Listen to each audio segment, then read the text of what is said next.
In this episode, Ryan and I discussed the myth that numbers speak for themselves and the online marketing of whole life. We had fun and hope you enjoy listening. Thank you. Welcome to the Bank with Life podcast. I'm your host, James Neathery. I'm your co-host, Ryan Griggs. I caught him off guard. You know, he's right in the middle of a sentence. Yeah. No, he told me that he was practicing grace today, and it just brought a chuckle. Really? Is that why you're chuckling? Right? Let me start this clock. Yeah, I'd like to see that too. Okay, so as usual, you know, I don't have a topic. And you know what? I don't need a topic. With this young man, I mean, we can come up with, I think, some interesting conversation. And we appreciate you listening. Even the life insurance agents and the financial advisors, we appreciate you listening. You know, take what you like and move on with the rest, right? I'm practicing grace. So does that apply to our friends in the online hater groups? Well, you know, I mean, I don't throw pearls before swine. Okay. So, and what he's talking about that's is part of the grace. Yeah. I love this. The last thing that, you know, and people send this to me, right? The last one, the commentary was, you know, one of the admin guys that can spell IBC, who didn't make it through my process and didn't make it through your process, right? And then the other admin who's an engineer, God bless them, I love engineers, until they try to, you know, blur the lines, you know, you're going to over-engineer a life insurance policy. Anyway, okay, to get to an hour. Anyway, they said that they proved us wrong with an in-force illustration of his own policy. Yeah. Wow. An illustration. So, yeah, I mean, I am practicing a lot of grace with them, as a matter of fact. And maybe we don't go into that enough. And maybe there's an impression that it is possible to like prove general principles with illustrations. And maybe that's because part of me sort of doesn't. It's like I understand. I want to say that I don't understand why they do it, but I do understand why they do it. But well, tell us why. Don't leave us hanging. Well, because you can get the numbers to, you know, you can get the illustration to print where it will say that the policy as illustrated is not a modified endowment contract, and utilizing various particular term riders, and by allocating a certain amount to PUA premium as opposed to base, you can achieve, you know, what is heralded as what is ostensibly a preferred outcome, which is higher cash value as early as possible, high cash value as early as possible, right? Eliminating the illiquidity early on as quickly as possible. And that's supposed to be good. So there's a lot of layers to that argument, right? So one, there's an implicit assumption that maximum cash value relative to premium as early as possible is a good thing. So there's that assumption that is jumped clean over, right? So, and that's why I don't love the approach of which policy design is right or wrong. I think it's better to talk in terms of to what degree does a certain policy design align with your values? And in the context of IBC and Nelson Nash, the question becomes, to what degree does a certain policy design, given your age and circumstances, align with Nelson Nash's values, align with what's taught in Becoming Your Own Banker? Because if the idea is we're going to use the language of IBC and we're going to talk about doing infinite banking, what that means, what I think it means technically is to do what Nelson Nash taught. And I think a lot of times the viewer or the consumer of the online material will see the language of IBC and they connect that with what Nelson Nash wrote about because he is the one who came up with it. And the assumption, and it is an assumption, and potentially an unfounded assumption. The assumption is that when people talk about IBC, they're talking about what is in Nelson's book.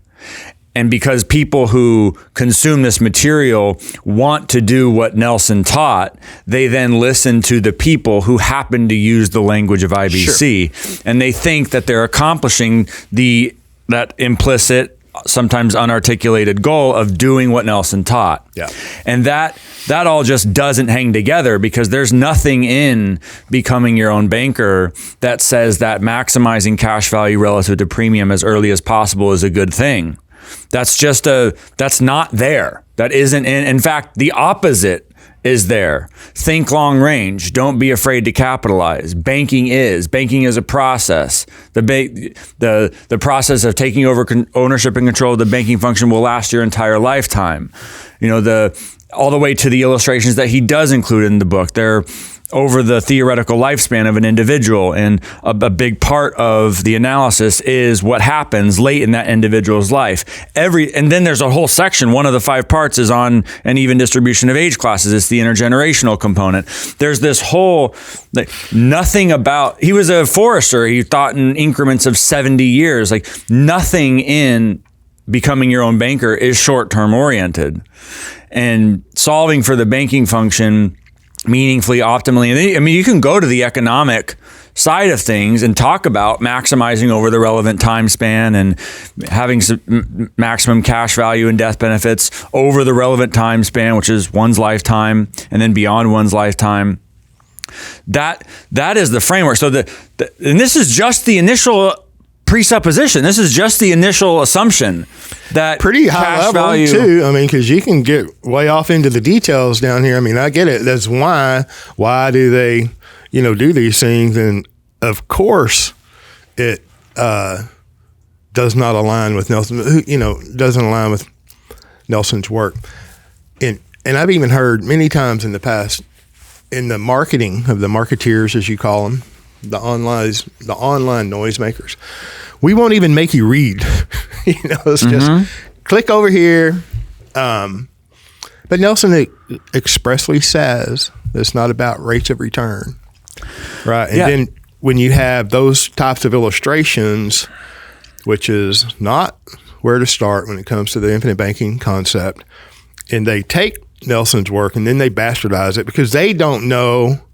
Maybe they've learned, but they don't know what they're looking at, even when Nelson Nash used, Excel spreadsheets in his book. Anyway, and then they'll tell you, they'll maximize a policy design to get the highest internal rate of return. So you look at an 8.5 by 11 sheet of paper and full of numbers, and it's projecting out into the future with all the disclosures and the disclaimers on the other, 15 to 27 pages of the illustration that's not really discussed or talked about most of the time. So you're looking at these numbers on the, excuse me, you're looking at these numbers on the tabular detail, and it assumes that nothing changes. Dividends don't go up, dividends don't go down, the premium doesn't go up, the premium doesn't go down. And okay. Whenever, like in that one particular comment, that's like, I proved them wrong on my illustration. And I believe he named the company. I proved him wrong with an in-force illustration of my policy. Okay. And that in-force illustration should say, the contract says, and the original illustration absolutely says, that this illustration has violated our guidelines in the 2nd through the 10th year and after the 10th year. And we retain the right to require up to the, we have the right to require additional underwriting to be able to pay those premiums. So whenever we have our conversations, and this is like to the point here. Let me see the time marker on there, please. It's like, however the policy is designed, and it is not based on a structure and internal rate of return. It's based on the consumer, the client's position, what they want to do, their abilities, their cash flows, their health, and blah, blah, blah. Everything that they're trying to do. And it is not a one size fits all. But in our conversations over and over and over and over and over and over and over, it's like, you want the contractual right to pay a premium as long as possible. Now, when there's a provision in the contract with a disclaimer on the illustration that is not a contract that says we reserve the right to require additional underwriting beyond the first year, tell me who has the contractual authority to do what? All right. So what you proved that you can ask the life insurance company for an in-force illustration. Oh, wow. Oh my gosh, that's almost as difficult as you stumbling through your life insurance license exam. Okay. I mean, no, I'm still practicing grace. Well, so something occurred to me as you're going through that. There's this, and it's so typical. I think this is part of the reason why it irritates me with the economic background, is that there's this idea that, just show me the numbers. Oh, you've heard this saying, the data speak for themselves. I don't need theory. We don't need to consider the logic. We don't need to consider the strategy. We don't need to get into all that. Just show me the number. The numbers speak for themselves. No, they don't. Right? For one, and you can prove that logically, right? The numbers can't speak for themselves because the selection of the numbers themselves in the first place assumes some sort of value framework, right? Otherwise, you wouldn't look at certain numbers, right? It's the idea that perception in the first place presumes some sort of theoretical, value-oriented judgment system. So it's the idea, my point is the idea that the numbers speak for themselves is internally contradictory. It involves a performative contradiction. Like if you're just looking at the numbers, well, something went into selecting the numbers, and what went into selecting the numbers wasn't numbers. It was theory. It was a reason. Which is the absolute crux of the problem. And let me say, before I get to that, what irritates me is someone bastardizing Nelson's work. And it's like, I ask myself, why do I get irritated? Why? I don't care what people do. They can do whatever they want to do. Okay, but by all means, go do whatever it is you want to do. But why do you want to bastardize someone's work when you don't even? Oh, because you want to get paid. I got it. And so I love where you're going, because that is the crux of the problem with the 1090, with the cryptocurrency, with the HELOC, with all of these, with the life insurance line of credit, all of these machinations that were created in someone's mind because they didn't have the ability to convey the power of becoming your own banker. They didn't have the knowledge or understanding or the practical knowledge or the application over time of life insurance. Yep. That's where it comes from. And it centers on one's thinking. They're not thinking long range. They are afraid to capitalize. If you have to get everything out or access to everything in year one, you're afraid to capitalize. I've said it many times. If that's your thinking, if you love these 1090, and I've said it before, if you like 1090, which they're not even honest on that because it generally comes out to 8515 or whatever. But go down to 96.4. It's just anti-base. It's anti-base, but it's anti-banking. It's anti-everything. Yeah. Everything that Nelson taught. So I love it because somebody's thinking had to go into those numbers. The numbers don't speak for themselves. Those numbers were created. And it's really, you're playing games with numbers on a page so somebody can say yes and be damned. The philosophy, the nuance, the actual contractual rights, and who holds them that are behind those numbers. There's so much more than that. And then you got to solve for an internal rate of return. I've seen one guy's like, I won't use this company because they don't do an internal rate of return analysis or with their illustrations. Some states, I'm spitting like my father, right? Look, who's a great man of honor. I love very dearly, missing. Many states don't allow an internal rate of return on a life insurance illustration. Wonder why? Because your daddy and your granddaddy probably did this kind of work. That's why. My opinion, observation. Well, life insurance. Now I'm getting like personal, huh? life insurance isn't an investment. So the internal rate of return, that fortunately more and more of the people who will contact my office will go through the whole life insurance mechanics series that I did. And I think that helps explain where I'm coming from on this. It's just a category error. It just means that you're mistaking whole life for an investment and thereby using what we think of as ordinary investment analysis tools to understand whole life. Even then, the idea that rate of return, it's a show me the numbers thing. You know, what's the number? Just show me the data. The data speak for themselves. Because people say structure doesn't matter. It does matter. Because I'm not convinced that observing the difference in magnitude between two numbers counts as financial analysis. No. You know, it's kind of like a quip. It's like, ooh, I can get to money at 3%. And I can go invest at 8. 8 minus 3 is 5. 5 is a positive number. Therefore, I should do it. Yep. It's like, that is technically wrong. Like it's economic value added, right? We want to have a rate of return that exceeds the cost of capital. We want to have economic value added. I'm all for that. That is in Nelson's book. But EVA is necessary, but not sufficient to warrant an investment decision.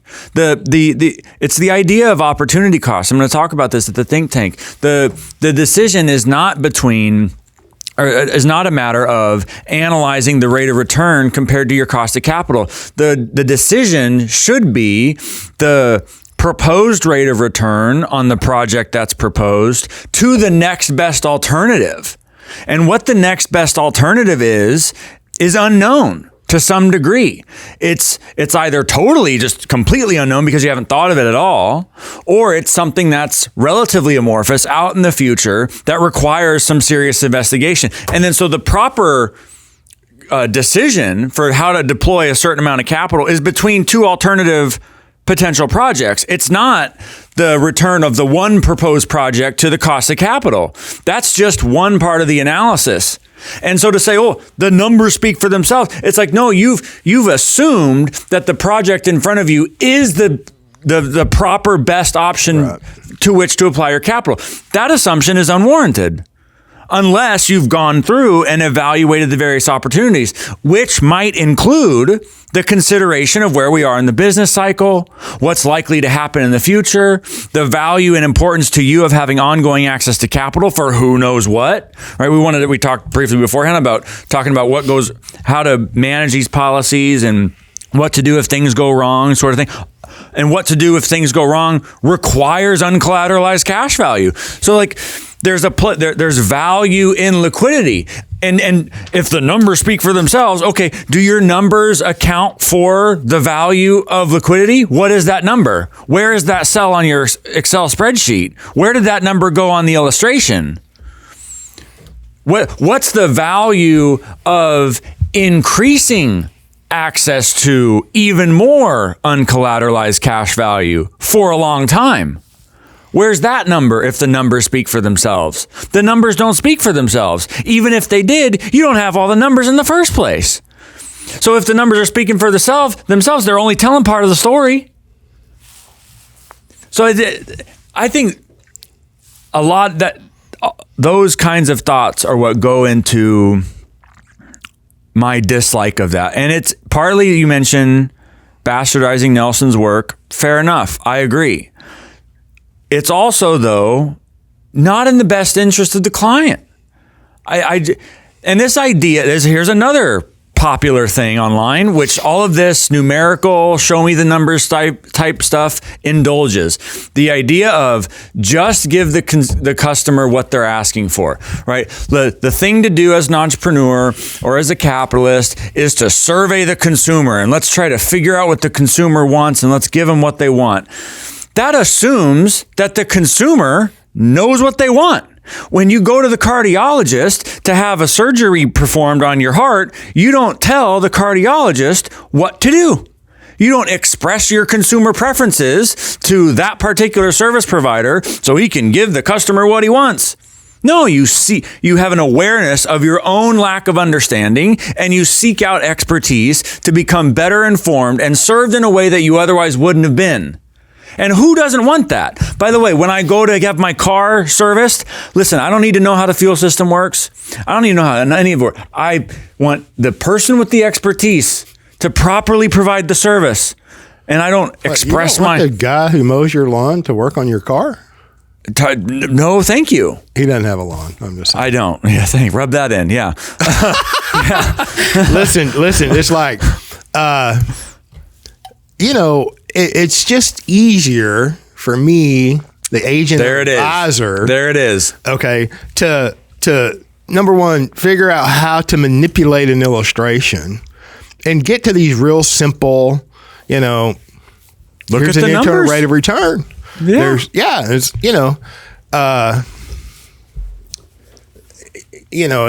then the consumer, which, I mean, we're all limited in time. I get it.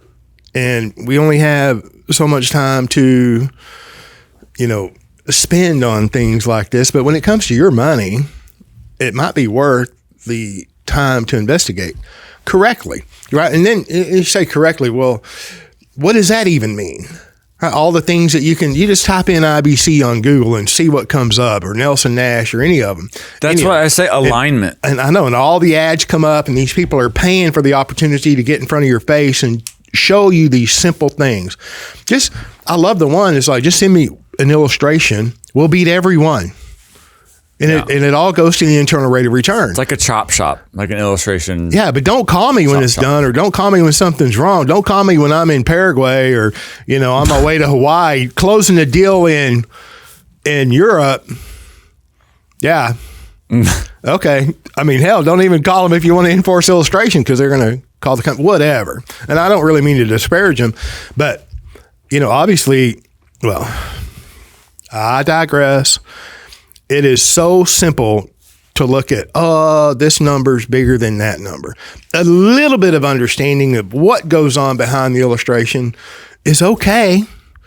And a lot of understanding of the contract that you own, because a life insurance policy is a contract, understanding those provisions, right? And your contractual rights, authority, as you say quite often. Yeah. I'm going to make I've told you about this. I'm going to make a company analysis. All the forms that all the companies use with the public are public information. There's a database, the National Association of Insurance Commissioners. It's a weird acronym where you can get all of it, right? These are all template documents, right? You can get the policy contract language. You can get the illustration language. You can get the actuarial notes that go into justifying the freaking numbers. It's all public information.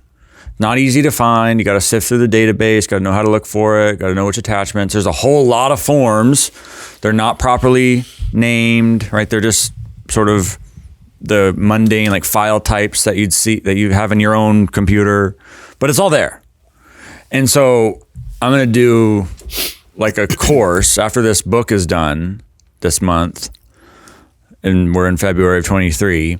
Once the manuscript's done, I'm going to do like 10 of the major names of the insurance companies, and not all of which even care about IBC, but just to have a spectrum of comparison. And we're going to line up all the language, look at the language, the terms and conditions governing the PUA riders. We'll look at the types of term. We'll look at the types of whole life products. And then, and if you want, you can go look it up yourself. But you'll get an illustration of the range of contractual authority. And that's one, there is a YouTube video on my channel already about the 5 criteria used to evaluate companies. Because if you take this approach of the contractual authority and the terms and conditions matter, that's going to affect the companies you might want to work with. What? Because they all are different. And it turns out that, just so happens, that a lot of the illustration shops have PUA show illustrations with PUA riders that are the least flexible in the business. And people have no conception of that, because the sales process was just that, a sales process. It was, tell me the number, give me the email address, give me the age, give me the name, so I can send you an illustration, an application. You say yes, we can get through underwriting, get it delivered. There was nothing about, hey, again, the numbers don't speak for themselves. There was nothing about the theory that goes into why that company in the first place. So maybe that'll help people. Maybe it will. I mean, that would be a great work. You know, I mean, that's a lot of information. And let me tell you what, there's a lot of people at the NAIC, God love them. I'm glad they're there. And there's a lot of people in the home offices of life insurance companies that would do well if they would read Nelson's book, Becoming Your Own Banker. They would do very well if they watched his 6.5 hour video of him giving his presentation live, which is really him going through his book. I understand they won't. And my point here is that's a lot of information and it can be very helpful. But then it's like there's more than that information.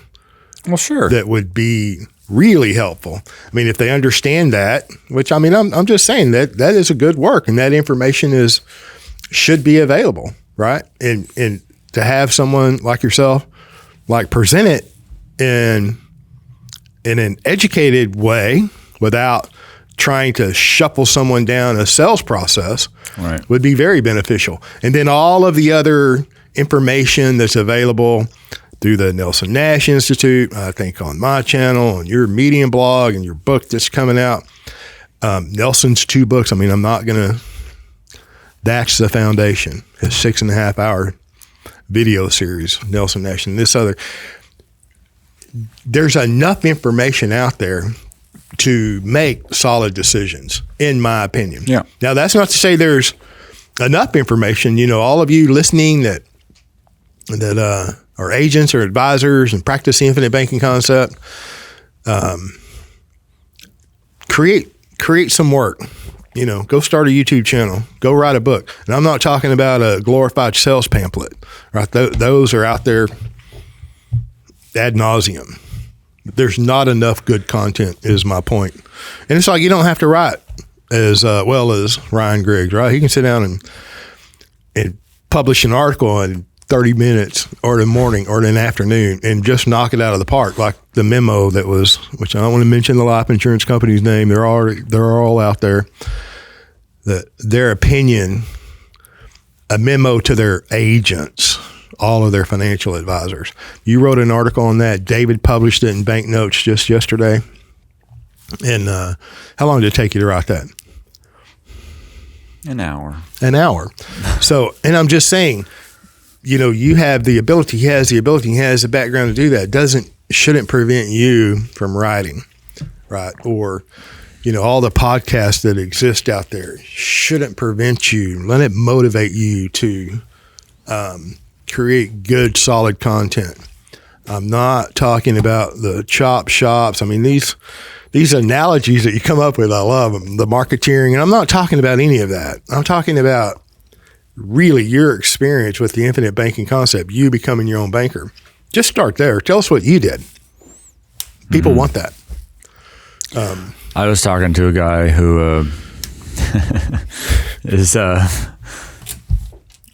the contract. I was going to say mentored, but he's not mentored, so that's the wrong word. Under the contractual array or umbrella of. Is it a client or an agent? No, this is an agent, and he's really struggling and not getting any real hands-on assistance, and very typical.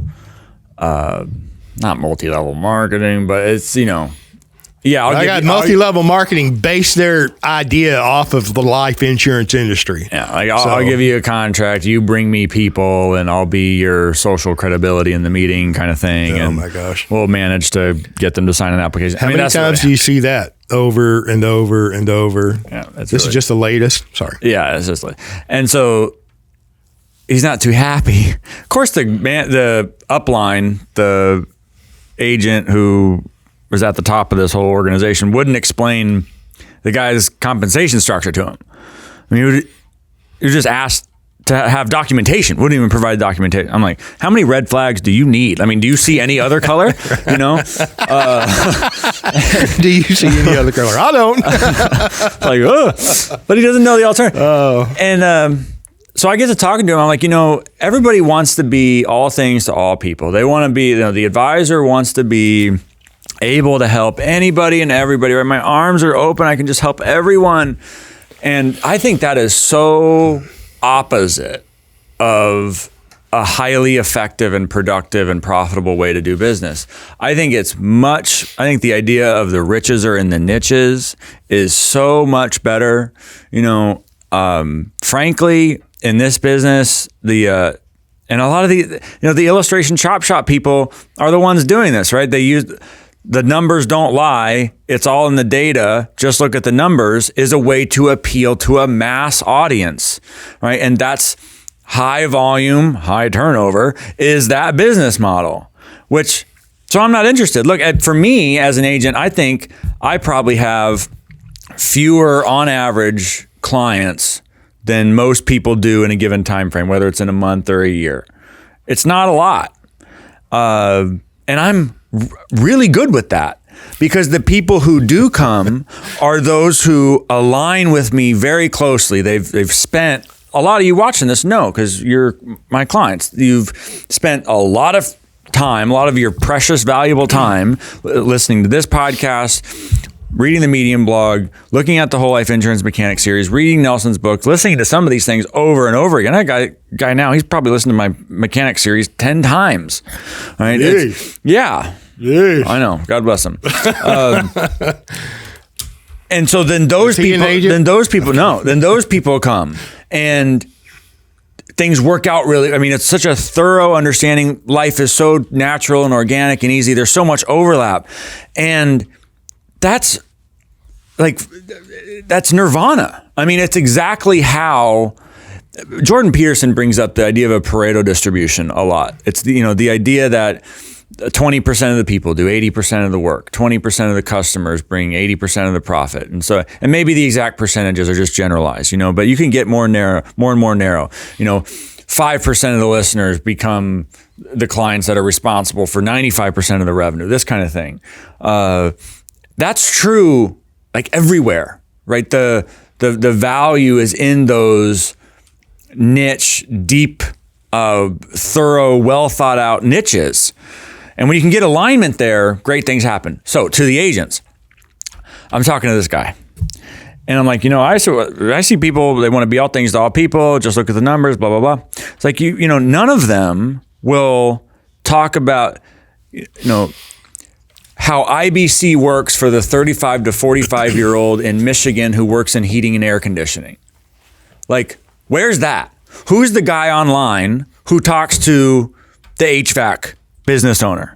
Where's the guy online who talks to, no, I mean like only. I mean like that's your deal. Only? Like you go online and that's your thing. You're going to walk through the financing of the equipment, the financing of the vehicles, the purchasing and the expansion of the franchise, right? Who specializes in that, who knows the language of that particular industry, who has some professional experience in that industry. Who's that guy on IBC, in IBC online? Crickets, nobody. Who's the one who, I have a guy doing this now, who's the one who makes it his mission to explain the biblical foundation of IBC? And that's all he does. Who's that? Oh, no one. Doesn't exist yet. Okay. Who's the one who goes through and explains how IBC is an alternative to traditional retirement planning for teachers? Oh, nobody. Okay. So all of these things that no one's doing, these are the opportunities. And, it's the idea of your own unique ability. It's the idea of utilizing your particular gifts that other people don't happen to have, utilizing your own particular experience. That's where you go and you focus and you press in on that. I mean, so my thing is the economic thing, and I might get a little polemical at times, but that's my thing. That's what I like. That's what I do. And so that works for a PhD student. That works for some people, you know. You like it. Yeah. It's okay. No apologies needed. I'm not apologizing. We appreciate that you like it. Yeah, I don't apologize. Well, the HVAC, whomever, what about, all the car dealerships that you drove by in the last week? Look at all that product, all those cars, trucks. I don't even care, the RV places. Look at all that product on the lot. Somebody's financing that. Somebody's flooring that. All right.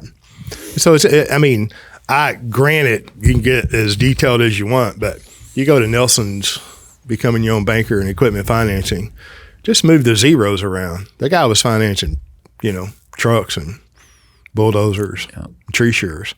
I don't care what you're financing at what business, whether it's, $1 million in HVAC equipment.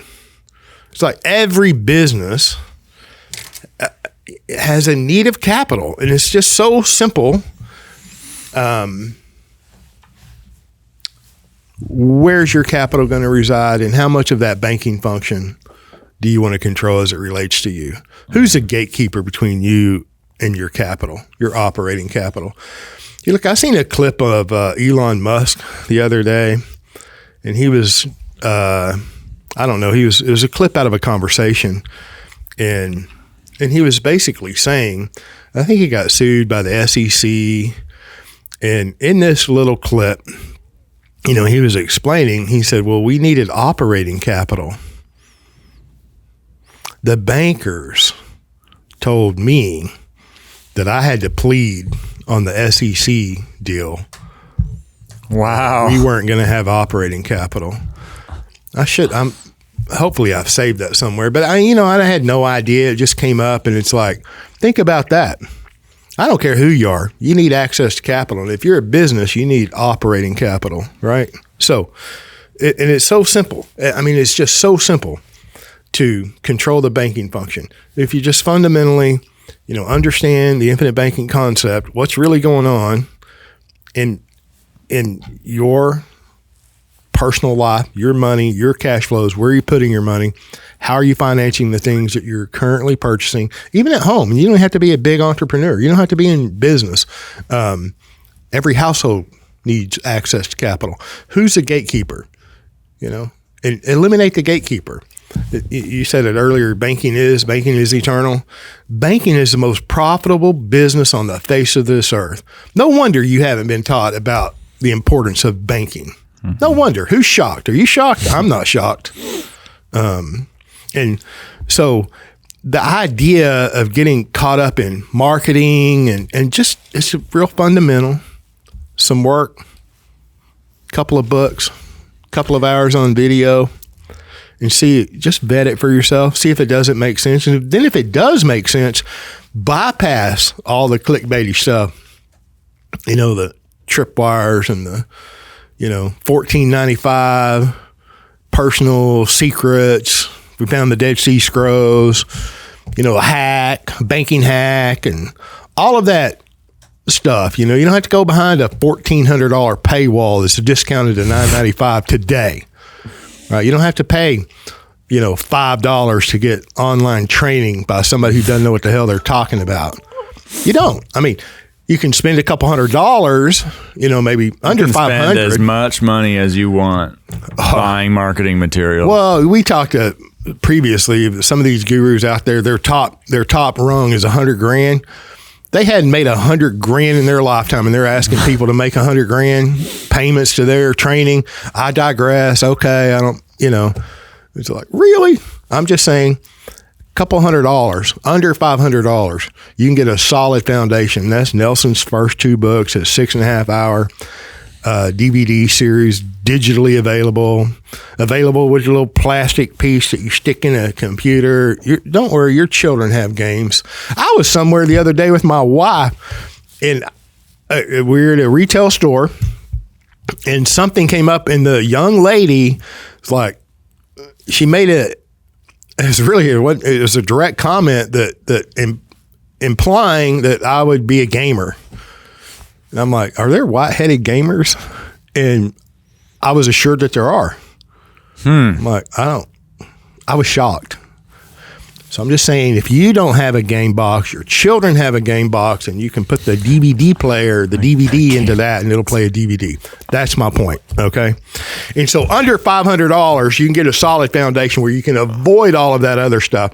And then once you have a solid foundation, if you want to, waste your money and see what the other side's saying, or, get to all the narratives, by all means. I know at the end of that, it gets old. Because the more you put your hand to the plow, the more when you pay a premium, all of a sudden your attention goes up. All right, then you start paying attention to the details and the nuance. And we over 100 hours of video here. There's a lot of nuanced conversation on this podcast. And it's okay to listen to these episodes more than one time. When your attention goes up because your capital is in there, then contractual provisions matter. Right? Your thinking will actually develop and possibly change for the better, unless you're trying to hack or game a system. That gaming mentality, I want to get something for nothing. I found a secret hack that I can take advantage of the life insurance companies and mutilate the policies and then present them in a very, these people are skilled online marketing. They are freaking skilled, because we get calls all the time in my office. Anyway, that thinking is the root of the problem. The thinking that creates all that, the thinking that latches onto that thinking is going to change or not end very well, from my opinion and my experience. But we get calls all the time. And people, and I'll talk to anybody for 20 minutes, right? We get calls all the time, and there's a lot of questions typically. But just as many times they're like, James, I've listened to this. I've listened to you over and over, and I've listened to this, and this, and I'm all in. Just tell me what to do. And I'm like, well, thank you very much. I appreciate that. But we still have a process that we go through. The other people that call in, they've not read Nelson's book. They've not listened to a series. They've not read anything or watched anything other than a couple of videos, and they're ready to go. And I'm like, my gosh, that's a good salesperson or marketeer to convince somebody off of a 30-minute video. But they're not convinced. Those people aren't. I know. I'm not. No. Because they don't. How could they be? Yeah. They're just convinced that there's something good, right? And it's like, maybe, or they're saying that. Yeah. I wish I was good enough to convey the power in 30 minutes. When hell, it took Nelson 10 hours in a seminar. They cut out 3.5 hours, that 6.5 hour available DVD, which I'm not saying. I think it was an abbreviated seminar. It was his older, when he was towards the end of his seminar giving career. They took a lot out of that. I struggle to believe that there aren't other recordings of his earlier seminars. Oh, I don't know. I don't know how early. I know I begged for him to video Nelson, and they never would, so I started. I have several recordings. So, what's the hold up here? No hold up. I need some DVDs, some game boxes.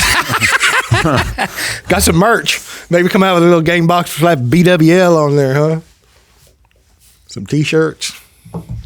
Or just you got a game box, bro? Post it, just put it up there. Yeah.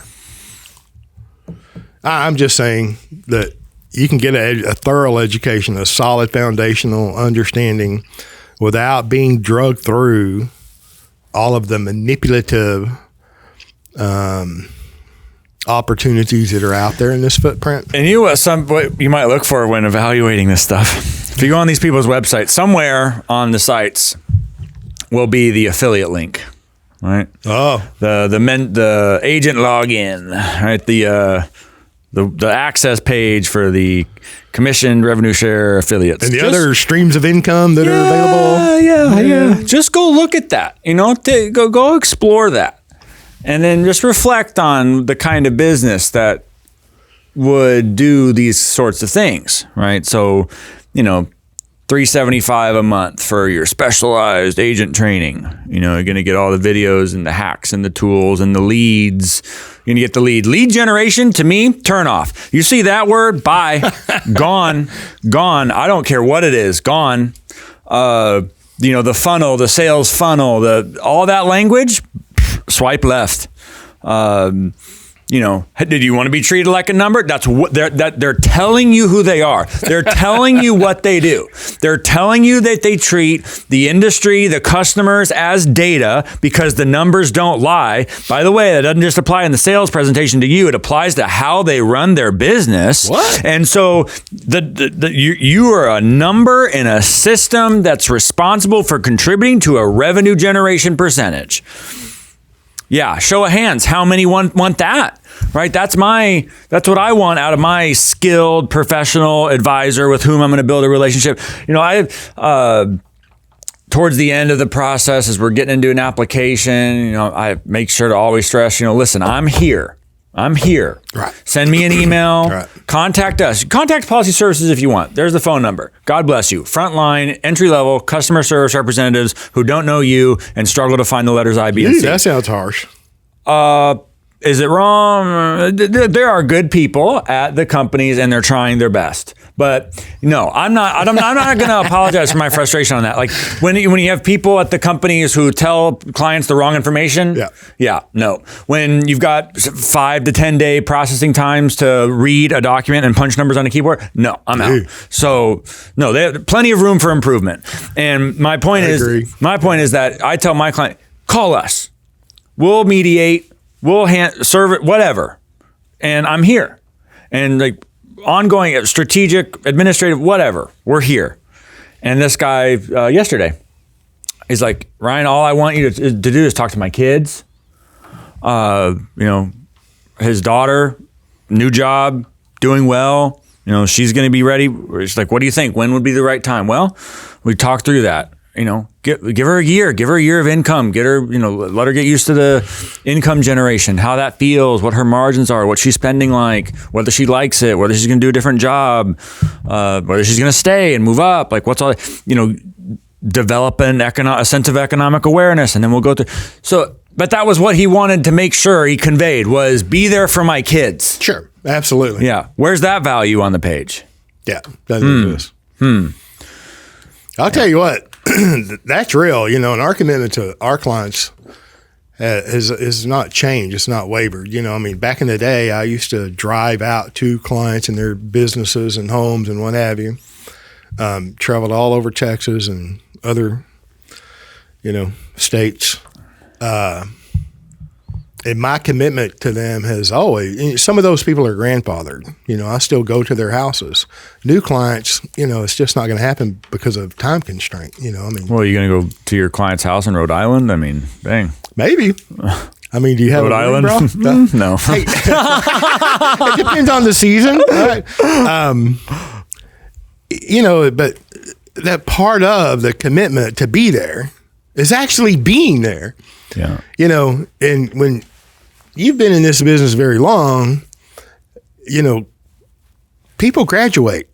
Right? I remember the first one years ago, 20-something years ago, well, 15, 16 years ago, when my sister Julie came in.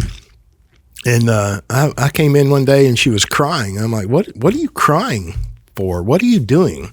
She just got off the phone. The client had died. And she had never, the child was was calling to, how do we follow? What do we do? Yeah. And so Julie was completely unprepared for that. My point here is that's part of it. You want to be there. That's part of being there.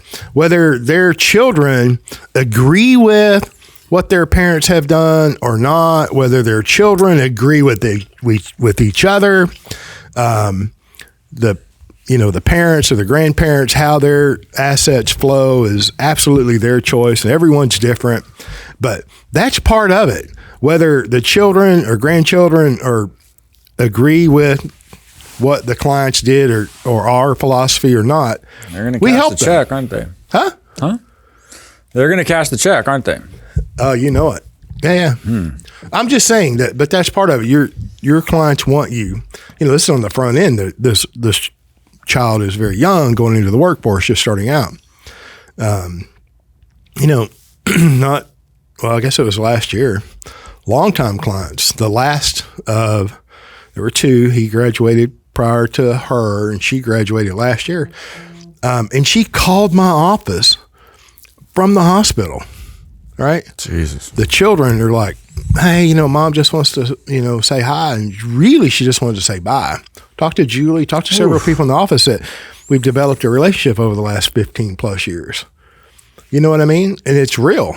So that's all they want, or that's part of what they want. They want you to be there for their children and grandchildren when they do graduate. And rightly so. That is literally part and parcel of the IBC. How IBC plays out is intergenerationally. And it can be so easy. I'm not saying it can be easy. You can, simplicity is a virtue. As we age, we can simplify and benefit from that. And still prosper. Yeah. Absolutely. It could be. I like the idea of it just organic. It's just organic. This happens naturally. I had 2 in the last week, current clients from within the past 2 years. Hey, I'm ready for the next one. Yeah. Okay, let's get a call, schedule a call, have the call a few days later. Here's the numbers. I'm thinking this much, and okay, income change. So I don't want to say effortless, but natural. It's exciting too, because don't they generally say, "This is why I'm thinking this. What do you think?" This? You have like, a legit. Oh my gosh! You have a bona fide. I don't think people know that that's possible. I don't think they know that that's available in this industry. Is a genuine advisory conversation. Yeah. Where it's a conversation, so it's not instruction, it's not order taking. Yeah. It's a mutual back and forth. Hey, what's going on with you? What do you think about this? How would this work? Could we get this done? Right? Genuine, bona fide. It's not one way, too. Right. That's what I'm saying. It's not order taking and it's not instructing. Right. I mean, you will learn from your clients more than you ever imagined. Oh yeah. Tell me what's going on. Like, what are you up to? What is that investment strategy? Yeah. I mean, some people tell me these off the wall things. I was like, okay, sure, good. What's the cash flows like? I can understand that. And then to have a back and forth where you really flesh out, well, here you could, and there are some that you can be creative. Like, just because we say that, I have a firm view on what it means to design a policy in accord with what Nelson taught, doesn't mean that there's not like creative things to be done, be it with convertible term or, insuring others, or being careful about company selection to accentuate flexibility in the PUA, and have control when the liquidity becomes available in the year in order to go do that thing that is only going to happen at a certain time. You can get very strategic and precise and optimized and calibrated to someone's particular situation. And I don't know that people know that that's available. It makes you wonder how many people experience it. Oh yeah. Well, like, in this guy that I was talking to about earlier, who just was like, look, I just want you to talk to my kids. Great example of a unique situation. Had older policies, base only, not IBC oriented, 15 plus years old, has some inheritance coming in, has a few investment properties, has mortgages on those properties. Kids are, one in college, one recently out of college. The one recently out is living in the property he owns. So you've got this array of, he's got a pension, right? Yeah. So wife's got a pension. So you've got this array of different sorts of and timing of cash flows, and this balance sheet array, different assets, different liabilities. And we can get really strategic about, okay, well, let's think about the available margin. What's the free cash flow that's available to pay premium? What would that result in terms of cash value? What would that mean in terms of policy loan availability? What would that mean in terms of eliminating outside debt? What would that mean in terms of freeing up additional cash flow? What would that mean in terms of additional premium payment for more cash flow for more policy loans? Oh, and by the way, inheritance is coming in. Where do you put a big old windfall? I don't know, maybe a policy loan balance. Okay, so what could we use a big old policy loan balance for? Maybe it's more real estate. And you put all that, I just went through that in like 2 seconds, but you have that conversation over like 5 or 6 calls. Thanks for expanding for us. Okay. Well, yeah. I'm just saying, like, that's what that can be like. And you can get the result can be this integrated, strategic, long-term perspective. It's not a plan. I hate planning, right? Or everyone wants to be a central planner and a tinker. It's not a plan. It's not a financial plan. It's a bona fide strategy. It's you in a position of contractual control with full awareness of what's going on. And to the extent that you've come from the conventional over to the IBC world, you are in a more secure, more capable position of greater authority to operate all of that, to exercise authority over all of it. And then, things happen when they happen. I had a question from a recent client, tell me how late life passive cash flow works. What are the restrictions? When do I have to take money? When, how long do I have to wait? How much is it? And I'm like, well, and I always, this is kind of the initial preface to all this. I'm like, well, in whole life built for the IBC, we have maybe an uncomfortable range of freedom that's very different than what you might find in the conventional planning framework, right? There's no waiting until 59 and a half. There's no RMDs by 72. How much you take and when you take it is up to you. And the way you do it is also up to you, right? Not everybody. People often want, what is the way? What is the way I'm going to take cash late in life vis-a-vis a policy? Well, it's like there isn't the way. You change a dividend election, do a partial surrender, take a loan. We don't know. There's trade-offs, right? Some are more flexible than others. Some are easier, right? The conditions will affect your decision, and you don't have to make the decision now. And so we, could go through. This is the range of possibilities, right? That's available to you later. And again, this organic, natural idea, the solution will be organic. If you know what's going on, you'll know what to do. Mm-hmm. Mm-hmm.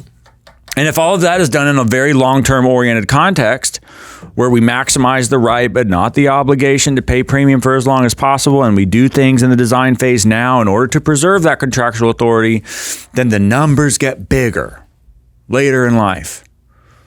And who wouldn't want that? I mean, isn't that the idea? Like more and more, like regular, there's no perfection. That's not an option. So improvement is what we've got. That's the goal, is improvement.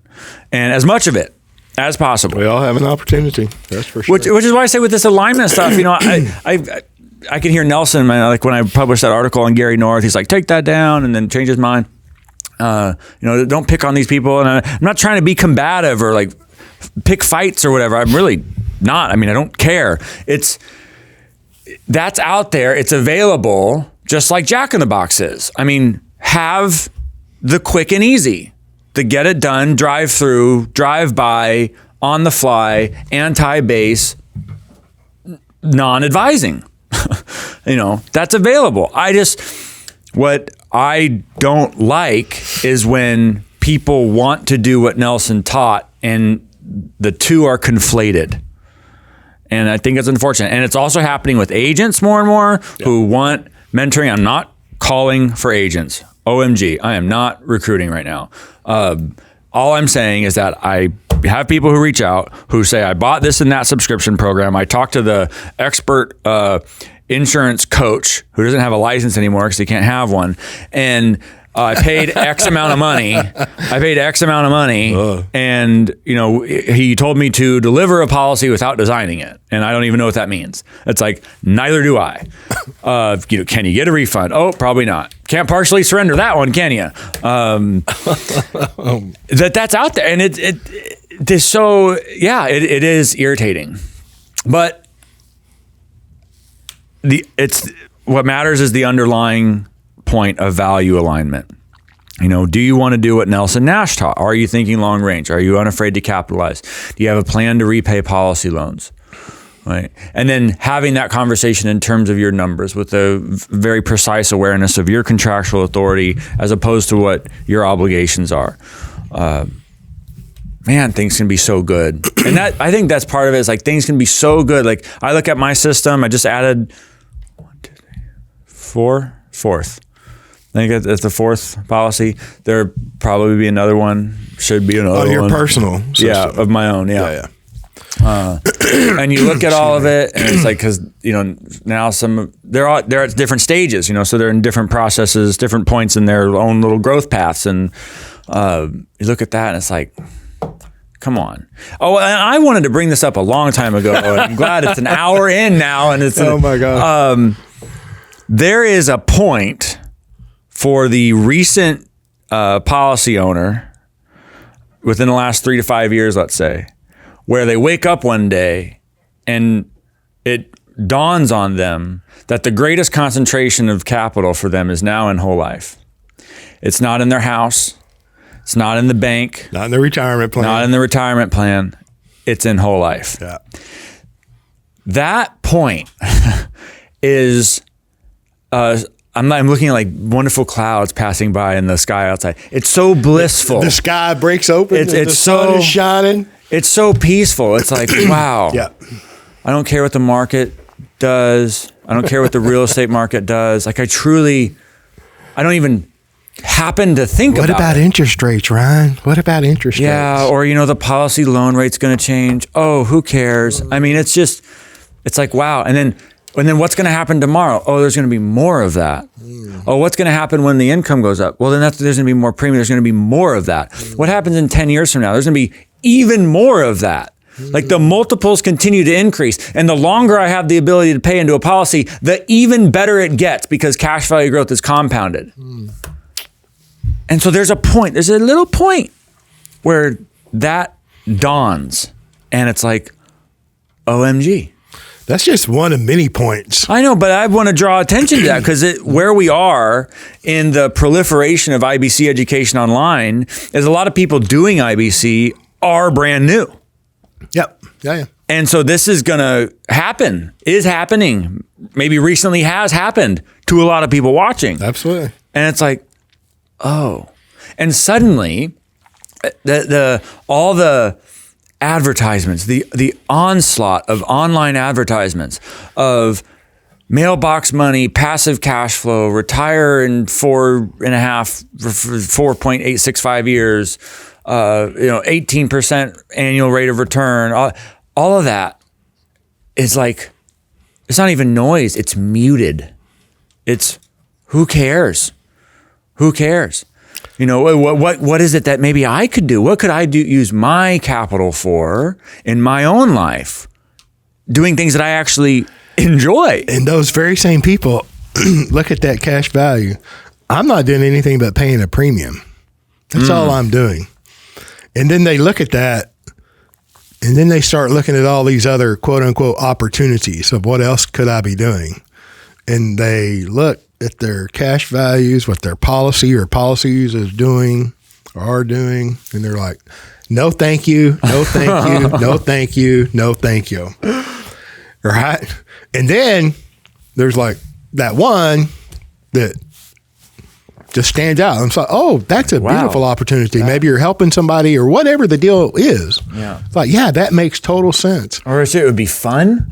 What an idea. It could be fun. What, and creative? I never had the ability to think that creative because I didn't have access to enough capital to be that creative. I don't know. Yeah. I love that because that's a clear parting of the clouds. All right. At that point, prior to that point is something along the lines of, I know how much premium I'm paying. I've seen the original illustrations before we got started, but I didn't know I had access to that. Is that, I mean, have you had those calls? Like, is this, am I missing something? Is that the real number? I've had that in my own life. It's you log in to look at the cash value and it's routinely greater. Yeah. Than what I thought it was or would be based on what I paid in. Because I have this idea, I put some money in, that's the money that's going to be there. It's like, no, there will be more, and more each year. Yeah, yeah, I love it. And then when you really at whatever level, I don't care if you're just paying off the first credit card. I don't care what it is. When you're really taking over your debt, and I'm not. That is one thing that can be done. Oh, of course, becoming your own banker, right? So, to start the infinite banking concept, to get all the marketing programs, to get out of debt, in 4 to 7 years or whatever. That's all marketing to me. That's one thing that can be done, legitimately be done. But whenever you're like paying off, absolutely taking over that debt, whatever that debt was, that was a millstone in your mind and around your neck, the apartment complex, the mortgage, the $47,000 in credit cards that you're paying 28% on, whatever the case may be. Huh? Student loans. Oh my gosh. The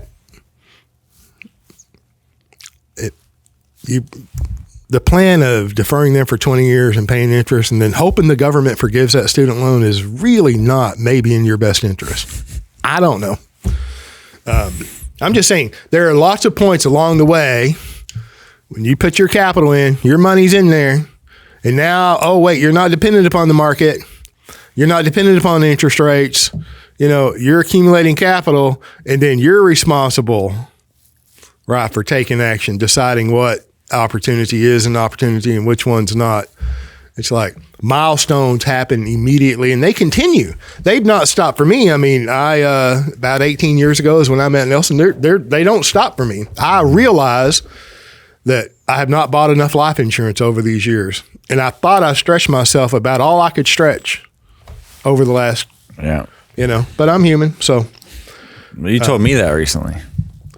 I told you what? That I'm human? No, that keep going. Yeah, absolutely. Keep going. Yeah, absolutely. And if somebody, I don't pay enough. I pay a lot of premium. I don't pay enough. The only one that would question me on that, how much premium you're paying, and not even that directly, is, the conversation was always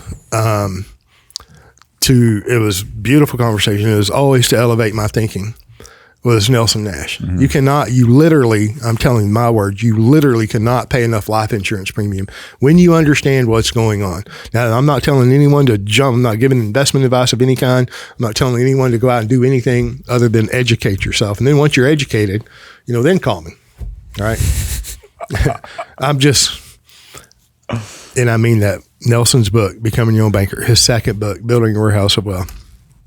The videos that are available at no cost on this, Ryan's Medium blogs. I mean, oh my gosh, there's so much out there, and it's so affordable and it's so accessible. You can literally disengage from the noise. And then Nelson used to say, and it's true, you mentioned it, it's akin to putting on noise canceling headsets, right? Whenever you have access to, when you can control the banking function in your life, it's like, and there is nowhere to put that on an 8.5 by 11 sheet of paper.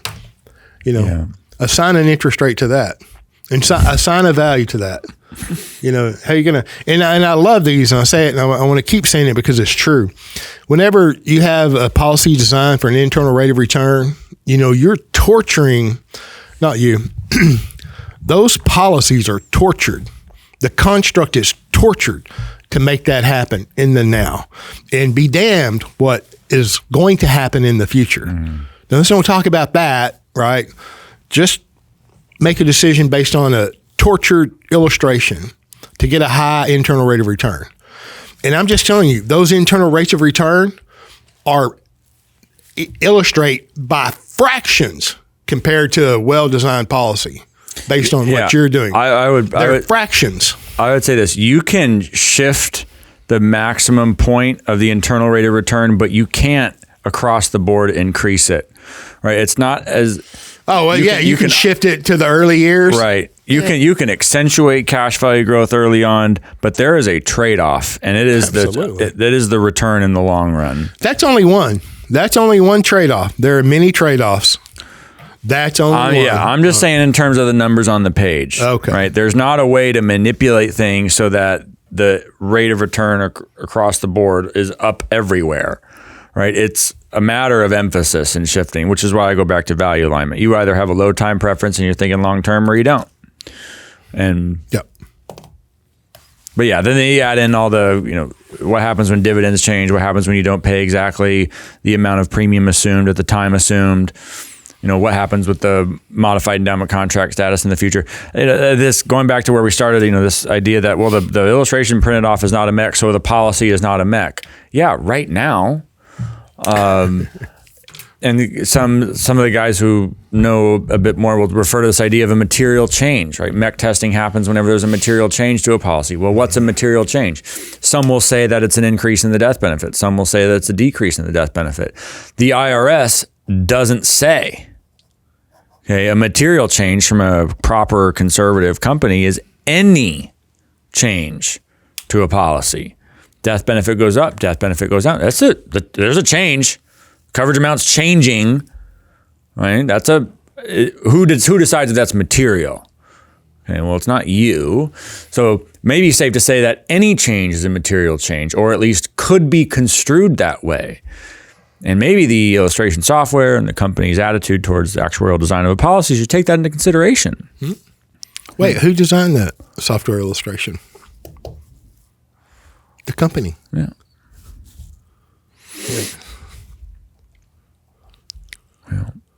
Anyway. All right. What else? Well, it's approaching noon, so I'm hungry. Well, everybody knows that it's a ribeye, right? Or are you going to cheat? I really don't cheat. You don't consider why barbecue cheating? Why cheat when the diet is meat? Why cheat? What is there to cheat on? I don't know. The stuff that you can add to the meat, like the sweet barbecue sauce. I don't know. Who wants sugar sauce? What barbecue do you get I saw without? how much sugar you put in your coffee. So maybe you do. Oh, okay. Yeah. Here, Mr. Barbecue guy. Okay, but fat and the actual meat itself. That's what else do you need? Cook that properly, slowly enough for long enough. Yep, I got it. Well, there's lots of protein shops between here and where you live. Yeah, I got to go pick up a suit. I wonder if I'll go to Fort Worth or Dallas. Okay, listen. Thanks for listening. I had fun. Hope you enjoyed. Me too. See y'all next time.